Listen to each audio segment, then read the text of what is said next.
እንደምን ውላችኋል አድማጭ ተመልካቾች፣ ለዕለቱ ያዘጋጀናቸው መረጃዎች እነሆ ጀምረዋል። በቅድሚያ አርዕስተ ዜናዎቹ። የመንግስት ኮሚኒኬሽን አገልግሎት በወቅታዊ ጉዳዮች መግለጫ ሰጠ።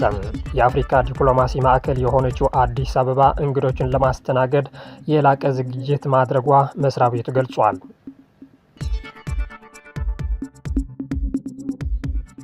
የመራጮች ምዝገባ የሚጀምርበት ቀን ወደ የካቲት 28 ተራዘመ። የእጩዎች ምዝገባ ማብቂያ ጊዜም ወደ የካቲት 16 ቀን 2018 ዓ.ም መራዘሙ ተገልጿል። ኤርትራ በሙስና ከፍተኛ ደረጃ ላይ ከሚገኙ ሀገሮች መካከል አንዷ ሆነች። ኢትዮጵያ ከጎረቤት ሀገሮች ጋር ሲነጻጸር የተሻለ ደረጃ ላይ ትገኛለች ብሏል። ሰላም ጤና ይስጥልኝ ተከታታዮች፣ የዕለቱ ዜናዎች አበይት ነጥቦች በማስቀደም ጀምሯል። አሁን ወደ ዝርዝር እናልፋለን።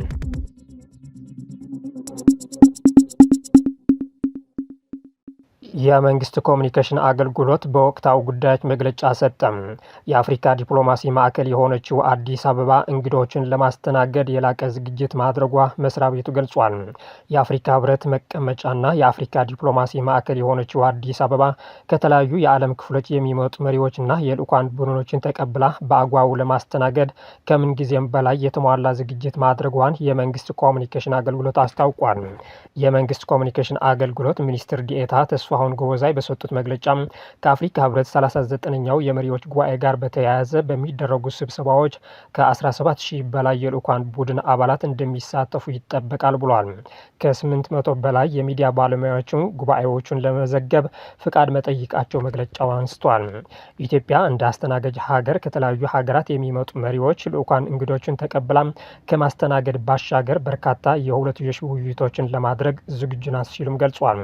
አክሎም የህብረቱ መቀመጫና የአፍሪካ ዲፕሎማሲ ማዕከል የሆነችው አዲስ አበባ በአህጉሪቱ ከተለያዩ የዓለም ክፍሎች መሪዎችና የልዑካን ቡድኖች ተቀብላ ለማስተናገድ ከምን ጊዜም በላይ የተሟላ ዝግጅት አድርጋለች ብሏል።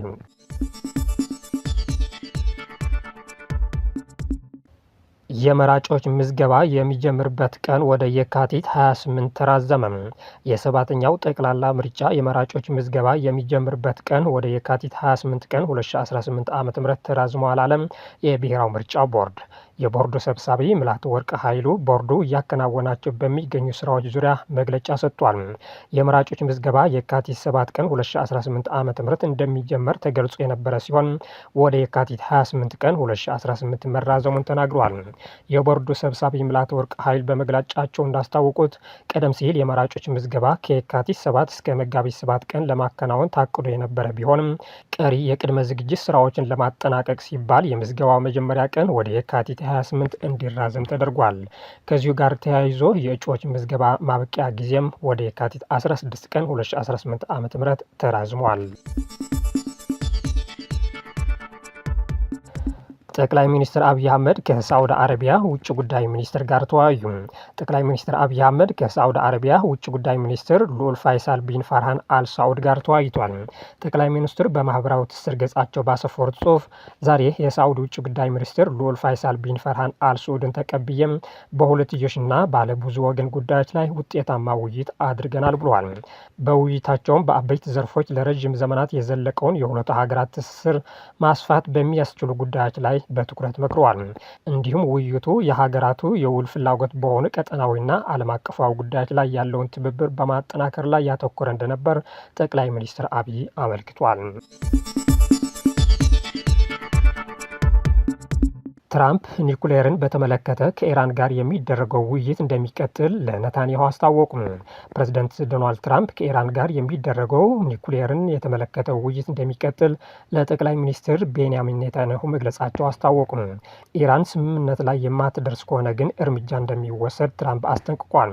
ትራምፕና ኔታንያሁ ትናንት በዋይት ሀውስ ሲገናኙ ውጥረት ስለሰፈነበት መካከለኛው ምስራቅ ተወያይቷል።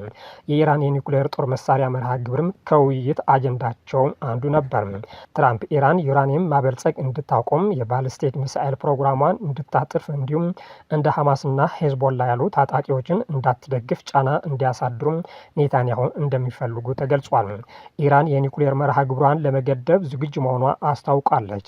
በምላሹም የተጣሉባት ማዕቀቦች እንዲነሱ ጠይቃለች። ኢራን ሌሎች የተቀመጡ ቅድመ ሁኔታዎችን እንደማትቀበል ገልጻለች።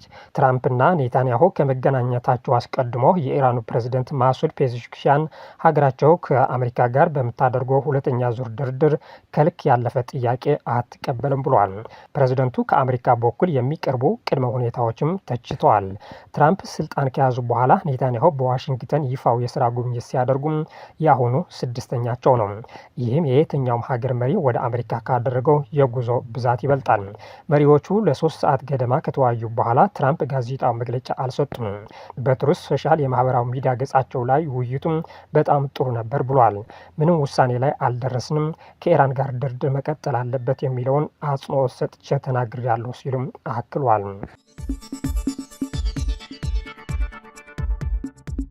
ኤርትራ በሙስና ከፍተኛ ደረጃ ላይ ከሚገኙ ሀገሮች መካከል አንዷ ሆነች።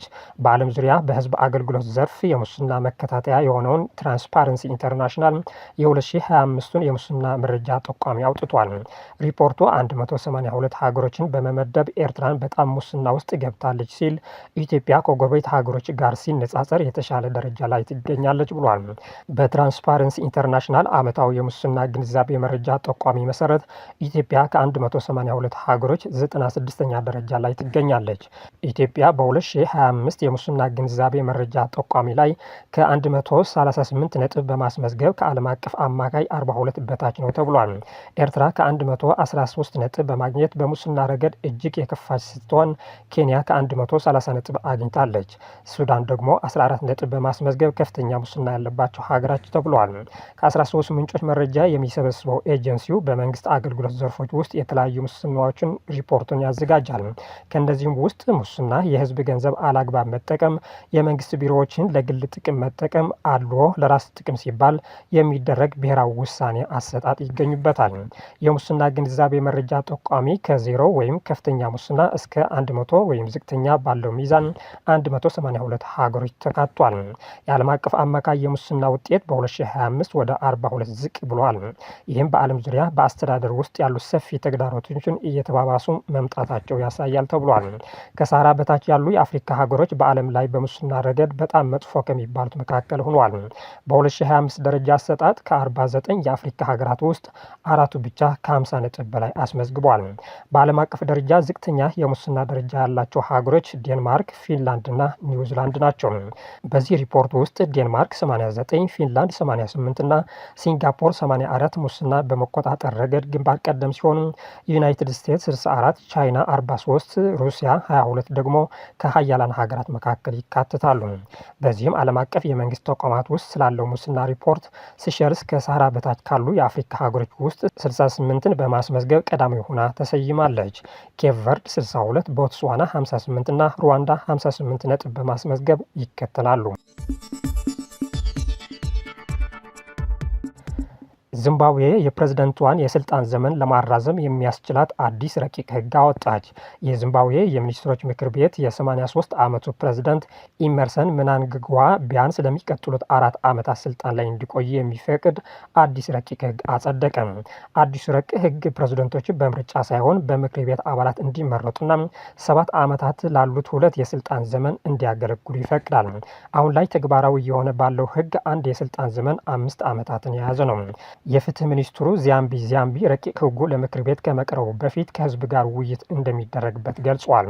ሆኖም ሁለቱ ምክር ቤቶች በገዢው ዛኑ ፒኤፍ ፓርቲ በበላይነት የተያዙ ናቸው። ቢሆንም ህጋዊ ተግዳሮቶችን ሊያጋጥሙት ይችላሉ ተብሏል። የህገ መንግስት ባለሙያዎች የስልጣን ዘመን የሚቀየር ከሆነ ህዝበ ውሳኔ ያስፈልጋል ያሉ ሲሆን አዲስ ረቂቅ ህግ አሁን ያሉትን ፕሬዝደንት የሚጠቅም አይደለም ሲሉም ተከራክሯል። ምናንግዋ ለመጀመሪያ ጊዜ ስልጣን ላይ የወጡት ለረጅም ጊዜ የሀገሪቷ ፕሬዝደንት የነበሩት ሟቹ ሮበርት ሙጋቤ በወታደራዊ መፈንቅለ መንግስት ከተነሱ በኋላ እንደ አውሮፓውያን አቆጣጠር በ2017 ነበር። ከዚያም በቀጣይ ዓመት በነበረው ምርጫ ያሸነፉ ሲሆን እንደ አውሮፓውያን አቆጣጠር በ2023 በተካሄደው አወዛጋቢ ምርጫ ደግሞ ለሁለተኛ የስልጣን ዘመን ተመርጧል። በአሁኑ ጊዜ አንድ እግራቸው ጉድጓዱ ውስጥ እስከሚገባ ስልጣን ላይ ሙጥኝ የሚሉ የአፍሪካ መሪዎች እየተበራከቱ መጥቷል።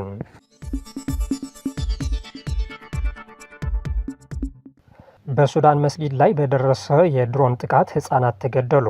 ተፋላሚ ወገኖች እርስ በርሳቸው እየተወነጃጀሉ ነው። በማዕከላዊ ሱዳን በምትገኘው ዋድ ማድኒ ከተማ በሚገኝ አንድ መስጊድ ላይ ዛሬ ሐሙስ በተፈጸመ የሰው አልባ አውሮፕላን ወይም ድሮን ጥቃት 3 ህጻናት መገደላቸውና የሕክምና ባለሙያዎችና የአይን እማኞች አስታውቋል። ጥቃቱ የተፈጸመው በሱዳን ጦርና በከፊል ወታደራዊ የፈጥኖ ደራሽ ኃይል መካከል ያለው ውጊያ በከረረበት ወቅት ነው። እንደ የሕክምና ምንጮች ገለጻ ከሆነ ህጻናቱ ህይወታቸው ያለፈው መስጊዱ ውስጥ ሃይማኖታዊ ትምህርት በመከታተል ላይ በነበሩበት ወቅት ነው።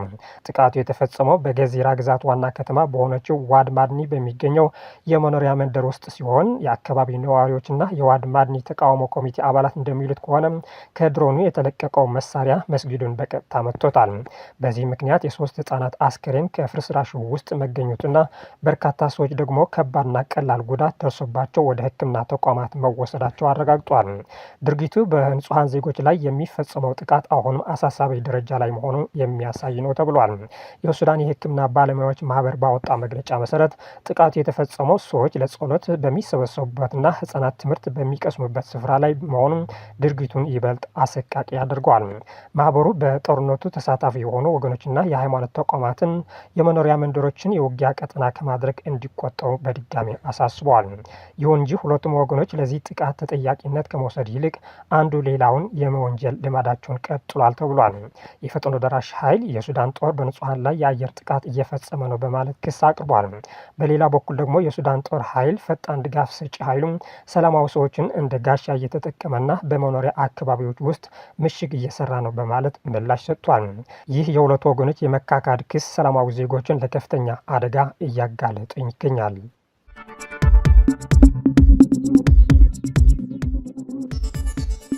ውድ ተመልካቾች ዜናዎቻችን በዚህ አበቃን። መልካም ጊዜም